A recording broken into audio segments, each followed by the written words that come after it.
لیکن آپ صلی اللہ علیہ وسلم کو ایک عالمگیر نبی بنا کے بھیجا گیا۔ انٹارکٹیکا کے آدمی نے بھی آج دور اپنی زندگی گزارنی ہے تو ہی is under the flag of رسول اللہ صلی اللہ علیہ وسلم پروفٹہڈ۔ آسٹریلیا کے جنگلوں سے لے کے برازیلین رین فارسٹ میں بھی یہ سب امت ہے آپ صلی اللہ علیہ وسلم کی۔ ایک امت دعوت ہے، امت اجابت ہے۔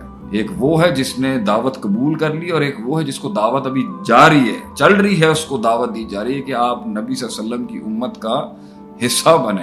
مگر یہ ہیں سارے نبی کی امت، یہ موسیٰ کی امت نہیں ہے، یہ عیسیٰ علیہ السلام کی بھی امت، یہ سارے کافر بھی آپ صلی اللہ علیہ وسلم کی امت ہے۔ یہ سب نبی صلی اللہ علیہ وسلم کا ایڈریس ہیں جو آج جیل ہیں، جو ان کے خلاف ہیں یا جو ان کے حق میں ہیں۔ امت یہ نبی کی ہے۔